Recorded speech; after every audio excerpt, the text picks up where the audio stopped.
My stepfather, who's like a very like sober thinking, like rational person, went to Gettysburg. And he said, you can feel the sadness. Yeah. He goes, it just feels horrible. Like you're there and you feel death. He goes, I've never felt anything like that. Like you're at a battleground.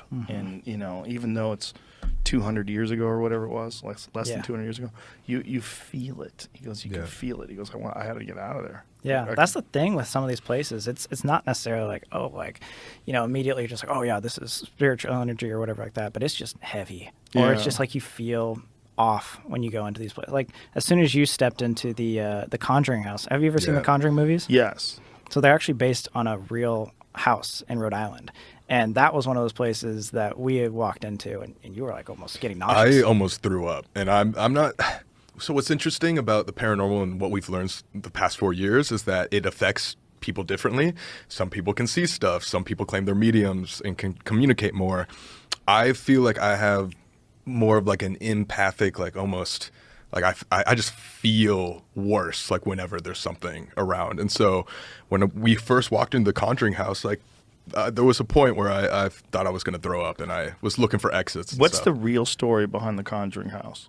What's the actual story? So, yeah, the movie story is like this witch, Bathsheba or whatever. But the actual story, there's a bunch of different things that they say are haunted, but it's actually built on the grounds of the... Is that the house? That's Yeah, it. it's Cool creepy. It's an amazing house. The state that launched the Conjuring universe. There we go. Yeah. Like, what is like the Marvel Comics universe? What does that mean? The Conjuring universe? How weird. Oh, jeez. Like, that's the problem. Like people, when you start making an industry out of something, Turns into a business. Yeah. So what's the original story? So the most famous we'll get to, but like it's built on the same grounds that the King Philip's War was fought on, like right at the beginning of United States and everything. So the main people that haunt it are like 7 dead soldiers that this little girl always kept seeing in the walls, and thus it started manifesting more to the entire family. So this family called the Perrin family bought the place in like I think 1972, and for 10 years they said they would see, you know, these figures, these soldiers walking around, like their beds would shake, they would get scratches, like, and it kept getting worse over the 10 years. And the crazy part is it got to become famous because of like the final day that like changed it all. They wanted to do like an exorcism on the house because I think, who was the mom Perrin? Whatever. Caroline or something? Carolyn Perrin. Yeah, Carolyn Perrin Something was like that. getting like really bad. Like she would have things happen to her every single day. You know, furniture would move, all these sort of things. She was getting like really rash with everything. So she brought in these demonologists to her. Ed and Lorraine Warren. Ed and Lorraine if you've heard of Warren. them before. No. They're like the demonologists, the paranormal investigators. They are like the fathers of it all. Yeah. Maybe I have heard of them. Are they featured in the Zach Bagan Yes. Museum? Yeah. Yeah. Okay, that's where I've heard of them. Yeah, which is also a crazy place. Yeah. We'll talk about that. But yeah, so anyway. I just went. Really? You just I went? just went a couple weeks ago. Oh, no way. Yeah, my daughter dragged me to that too. Hey, there we go. Vegas. Yeah, so they were doing this like exorcism, and That's them. Yeah. Yeah. Yeah, that's those folks. Okay. And so they do an exorcism there. they were doing an exorcism, and I don't know exactly prior to whatever happened and why they called it. She was just having a bad time, just like, you know, over the last couple of years, and they wanted to end. And to her claim, she was actually thrown like across the Levitated entire like room and smashed into a wall to where she had injuries. And they were so angry about that they actually kicked out the demonologist. They punched Ed in the face. Yeah, they punched that guy in the face because they thought he was the guy that was like making it worse. But I think it just like pissed him off.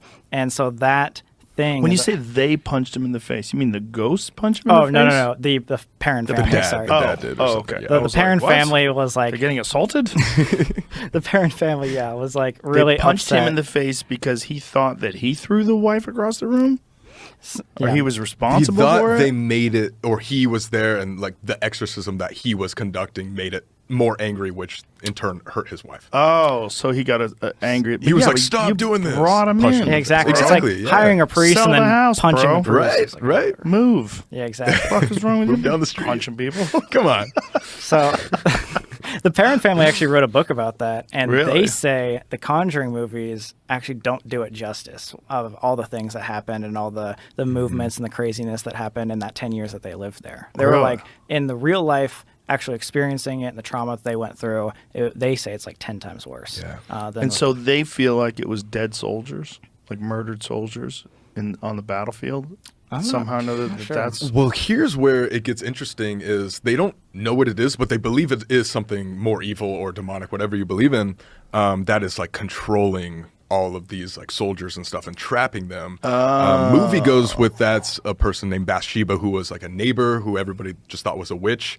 But in real life, it was just known as a demonic possession, but no trace back of like what it was. That's an interesting thing, right? Like, because that's in a lot of these cases. They feel like it's not just ghosts, but it's ghosts that are being controlled by some sort of a demonic entity. Right. And the demonic entity keeps these ghosts there, which is like another layer of belief you have to Right. have. Exactly.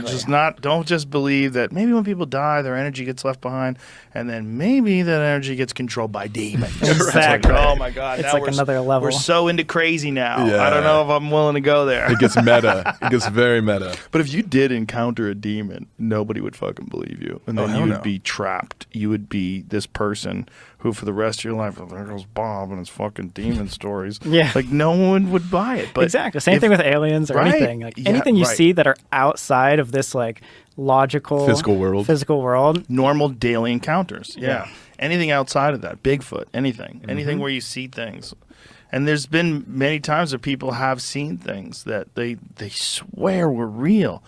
And you go, God, that poor fuck. I would rather not see those things and then just have everybody just looking at you. Oh, here comes Mike with his wacky ideas.